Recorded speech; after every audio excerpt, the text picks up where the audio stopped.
দার্জিলিং ব্লগের সেকেন্ড পার্টে আপনাদের স্বাগত। আমরা দেখিয়েছি আগের ব্লগে যে আমরা শিলিগুড়ি থেকে বেরিয়ে পড়েছি। তো সেবক রোড হয়ে চা বাগানের মধ্যে দিয়ে আমরা আমাদের গন্তব্যের প্রতি যাচ্ছি। আমাদের গন্তব্য হলো বিজনবাড়ি। পুরো ডাইরেক্ট বিজনবাড়ি আমরা যেতে পারবো না, আমাদেরকে ঘুম অবধি আমরা এই কৃষ্ণদার সঙ্গে যাব।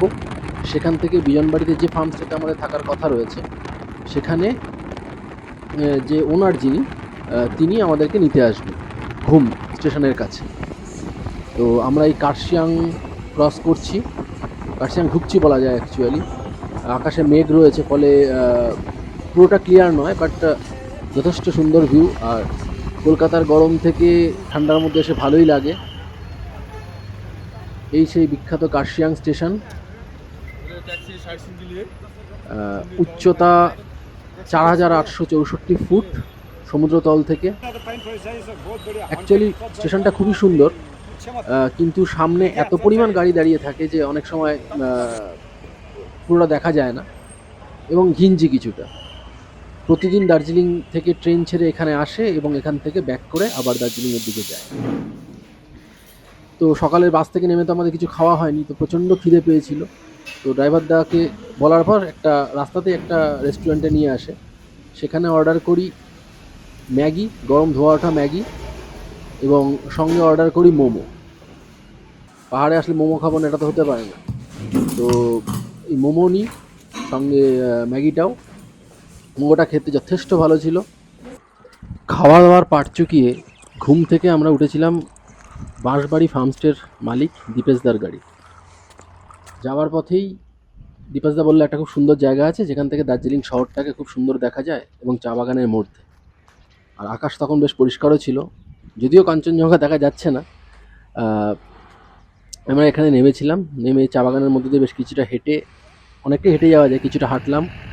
এই সামনে দেখা যাচ্ছে দার্জিলিং শহরটা, আমরা তার ঠিক উল্টো দিকে আছি। আর এই পাশটাতে কাঞ্চনজঙ্ঘাটা দেখা যায়। আর সামনের ভিউটা অসাধারণ, পুরো পাহাড় নেমে আসছে মাঝখান দিয়ে শহরটা। তো জায়গাটা নো ডাউট খুব সুন্দর, এবং এটা দীপেশদা নিজে থেকে আমাদেরকে এখানে দেখালো পুরো চা বাগানের মধ্যে। ওখানে কিছুক্ষণ ঘোরাঘুরির পর আমরা আবার রওনা দিলাম আমাদের গন্তব্যের দিকে, কারণ এখন অনেক রাস্তা বাকি ছিল এবং অলরেডি বেলা হতে শুরু করেছে এবং দীপেশদাকেও আমাদেরকে নামিয়ে বাড়ি ফিরতে হবে।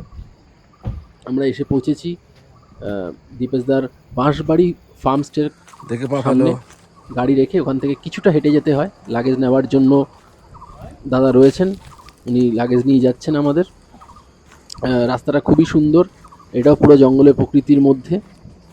এই পুরো ফার্মস্টেটা এখনও পুরোটা তৈরি হয়নি, কিছুটা তৈরি হয়েছে, সেটাই আমি দেখাবো। এইটা বসে খাওয়ার জায়গা, বসে আড্ডা মারা যায়। এখান থেকেও ভিউ খুব সুন্দর। সামনে একটা ছবি তোলার জায়গা, সেটা এখনও রেডি হয়নি।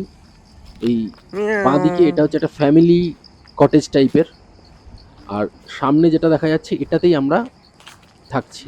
এটাই হলো মেন আকর্ষণ বাঁশবাড়ি ফার্মস্টে।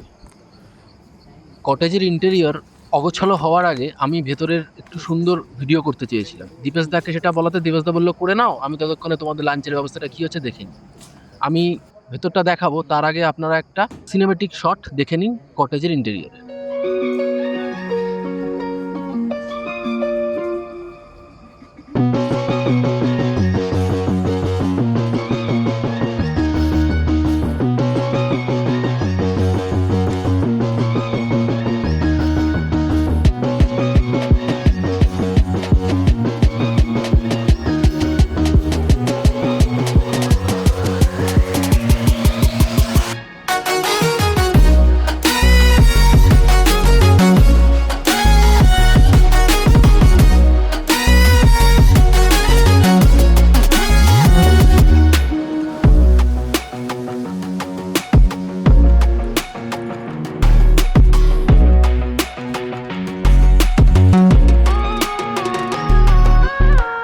থেকে সুন্দর ব্যাপারটা হচ্ছে এই ব্যালকনি। এই ব্যালকনিতে বসে ভিউ দেখতে দেখতে ঘন্টার পর ঘন্টা কাটিয়ে দেওয়া যায়।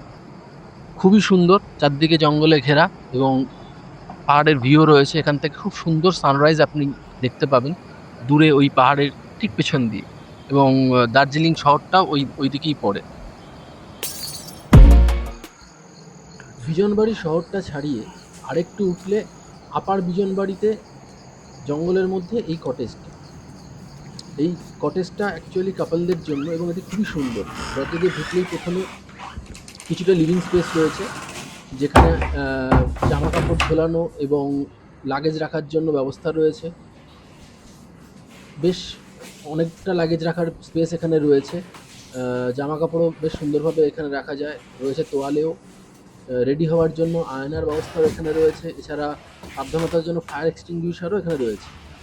এটা পার করে রয়েছে যে মেন জায়গাটা কটেজের, যেখানে মেনলি কাপলের জন্য, বাট এই কিং সাইজ বেডে ইজিলি 3 জন থেকে যেতে পারে। আর এখানে সবথেকে আমার ভালো লেগেছে অ্যাকচুয়ালি যে মাটির জলের, কি বলবো এটাকে, জল রাখার জায়গা, যেখানে জল ঠান্ডা থাকে। দিবেশ ভাই বলছিল যে এখানে গরমকালে অনেক একটু গরম লাগে, কারণ এটা নদীর ধারে এবং অনেকটাই পাহাড়ের গায়ে অ্যাকচুয়ালি। এবং এই বারান্দাটার কথা না বললেই নয়। এই বারান্দাটা যে এতটাই সুন্দর, মানে ছবিতে দেখে এটা আমার ভালো লেগে গেছিলো। এখানে রয়েছে দেখুন, পাহাড় থেকে পুরো সামনেটা খুব সুন্দরভাবে দেখা যায়।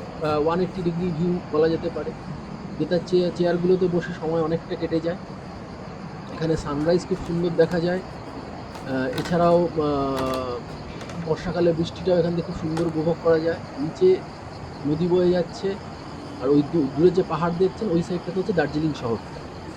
ওই কটেজটাতে ফ্যামিলি থাকার জন্য 5-6 জন ওখানে থাকতে পারে। অনেকটাই বেলা হয়ে গেছে, খাবারের জন্য ডাক দিয়েছে, তো আমরা এবার লাঞ্চের করতে যাব। লাঞ্চ দিয়ে দিয়েছে এবং লাঞ্চ খুবই সুন্দর। এখানে রয়েছে পাঁপড়, স্যালাড বলতে পেঁয়াজ, লেবু, এবং ভাতের সাথে রয়েছে 2 রকমের সবজি। একটা হচ্ছে স্কোয়াশ, যেটা আমাদের পেঁপের মতো অনেকটা, এটা পাহাড়ে হয়। রয়েছে ডাল এবং মাংস। খাওয়ার পর আমরা একটু হাঁটতে বেরিয়েছিলাম শহরটার দিকে। অনেকটাই নেমে এসেছিলাম, প্রায় 2 কিলোমিটার মতো। এখান থেকেও ভিউটা খুব সুন্দর। পরপর পাহাড়ের সারি, মেঘ লেগে রয়েছে পাহাড়ের গায়ে, এবং ঠান্ডা রয়েছে, বেশ ভালোই ঠান্ডা রয়েছে। বাট দার্জিলিংয়ের মতো প্রচণ্ড নয়। দূরে যতদূর চোখে যায় পাহাড়। তারপর আমরা কটেজে ফিরতে ফিরতেই অনেকটা সময় লেগে গেল, এবং ততক্ষণে অন্ধকার নেমে এসছে। আমাদের সন্ধ্যাবেলা স্ন্যাক্স খাওয়ার সময়। রয়েছে পাকোড়া এবং চা, চিকেন পাকোড়া অবশ্যই। ভেজ পাকোড়ারও অপশন রয়েছে। এখানে রাত্রেবেলা চারদিকটা প্রচণ্ড শুনশান। দূরে ওই পাহাড়ের গায়ে আলো দেখা যাচ্ছে দার্জিলিং শহরের, এবং পুরোটাই অন্ধকার। এই সময় বাইরে বসা যায়, বাট এখানে একটা জিনিস যেটা অনেক জায়গায় দেখেছি, এখানে পোকার উপদ্রব অতটা নেই, বাট শুনেছি যে হনুমানের উপদ্রব রয়েছে। তার জন্য দরজা সবসময় আটকে রাখতে ওনারা বলেন, এবং পোকামাকড় না থাকলেও সেফটির জন্য একটা জাল রয়েছে। ডিনার অর্ডার করেছিলাম, চলে এসেছে। তো ডিনারে রয়েছে 2 ধরনের তরকারি, রুটির সঙ্গে মাংস, এবং একটা সবজি দিয়ে কোফতা টাইপের একটা জিনিস। তো মোটামুটি ঠিকঠাক। গুড মর্নিং, নতুন সকাল। বিজনবাড়িতে প্রথম সকাল বা ভোর বলা যেতে পারে। আমাদের বেড টি চলে এসছে, সঙ্গে কিছু কুকিজের সঙ্গে। বাইরেটা সূর্য অলরেডি উঠে গেছে, চারিদিক পরিষ্কার, প্রচণ্ড শান্ত।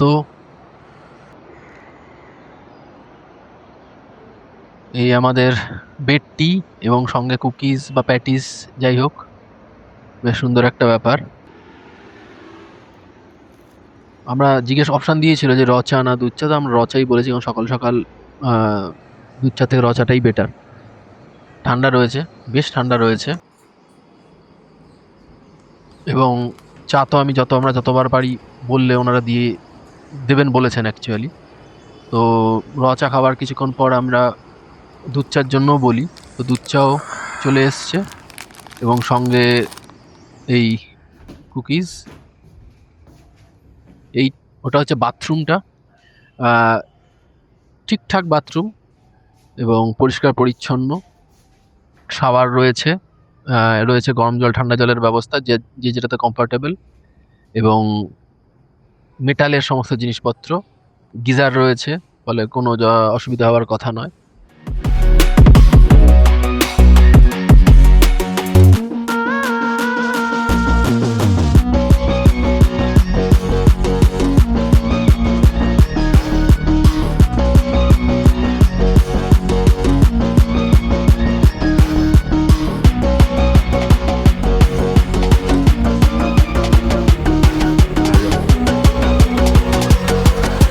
ব্রেকফাস্ট ডান। এবার আপনাদেরকে পাশের ফ্যামিলি কটেজটা একটু ঘুরিয়ে দেখাই। এটা সাইজে একটু বড় এবং এখানে একটা ফ্যামিলি অনায়াসে থাকতে পারে। ঢুকেই লিভিং রুম এবং বাথরুম, এবং এটা হচ্ছে সেই কটেজটার ভেতরটা। এখানে বিছানায় ইজিলি ৩ জন থাকতে পারে। এছাড়াও দুটো আলাদা সিঙ্গেল বেড রাখা রয়েছে। এটা মানে অনেক দিন বুকিং হয়নি বলে স্বাভাবিকভাবেই এটা অব্যবহৃত পড়ে রয়েছে। এটার সঙ্গে রয়েছে একটা বড় বারান্দা, সামনে জঙ্গল, এবং এটা থেকে আমাদের যে বাঁশের কটেজটা সেটাও দেখা যায়, পুরোটাই দেখা যায়। নিচে শহরে কিছুটা এবং নদী সেটাও দেখা যায়। আমি ওখান থেকে বেরিয়ে একটু হাঁটতে হাঁটতে মানে এই একটু নিচের দিকটায় গেছিলাম আর কি। প্রচুর ফুল ফুটে রয়েছে। এটা রান্নাঘরের অংশ। আর আমি আমাদের কটেজের পাশ দিয়ে একটু নিচের দিকে নামার চেষ্টা করেছিলাম অ্যাকচুয়ালি। বিভিন্ন প্রচুর ধরনের ফুল, অর্কিড সবই রয়েছে। এই আমাদের কটেজটা, ওটা ডান দিক থেকে, আমি নিচের দিকে একটু নামছি। নামা অনেকটাই যায়, বাট আমার পক্ষে এর থেকে বেশি নামা পসিবল হলো না, কারণ এরপরে নামলে উঠতে অসুবিধা হয়ে যাবে। তো এই কটেজের পাশ দিয়ে আমি আবার যাই। এবার ডাক পড়েছে।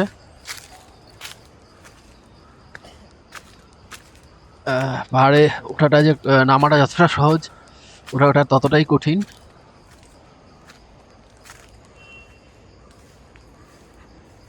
হাঁটাহাঁটি করার পর খিদে প্রচণ্ড পেয়েছিল, তো ব্রেকফাস্ট বলাতে সঙ্গে সঙ্গে ব্রেকফাস্ট হাজির। ব্রেকফাস্টে রয়েছে চা অবশ্যই, সঙ্গে আমরা নিয়েছি ব্রেড অ্যান্ড বাটার, টোস্ট এবং ডিমের মামলেট, এবং চাইলে আলুর পরোটা বা লুচি তরকারিও পাওয়া যায়। এবারে আমাদের এখান থেকে বিদায় নেওয়ার পালা। পরবর্তী গন্তব্যের জন্য এখান থেকে আমরা বেরিয়ে পড়ছি আস্তে আস্তে। ইচ্ছা থাকলেও এখানে আরও ২-১ দিন এক্সট্রা থাকার উপায় নেই, কারণ আমাদের অলরেডি এরপরে আরেক জায়গায় বুকিং রয়েছে, এবং সেটা পরবর্তী এপিসোডে আমি দেখাবো। এবং আমাদের রাঁধুনিদা আমাদেরকে বিদায় জানাতে চলে এসছে, এবং গাড়ি পুরোটা আসে না, তো আমাদেরকে কিছুটা মালপত্র নিয়ে হেঁটে যেতে হয়, অল্প একটুখানি, এবং সেখানে অনেকেই সাহায্য করেছে।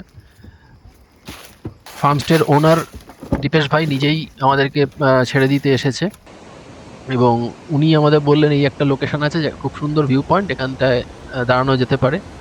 তো এখানে শিব মন্দির রয়েছে, একটা বিশাল বড় শিবের মূর্তি, আর নদীর পাশে কিছু রিসর্ট রয়েছে। এই রিসর্টটা নাকি গত বছর দেড়েক আগের বন্যায় জলের মধ্যে চলে গেছিল অনেকটাই। এখন তো জল একদমই কম। জায়গাটা সুন্দর, বাট সত্যি কথা বলতে আমার বিশাল আহামরি কিছু লাগেনি। তো আজকের এপিসোড এখানেই শেষ করছি। আবার দেখা হবে পরের এপিসোড।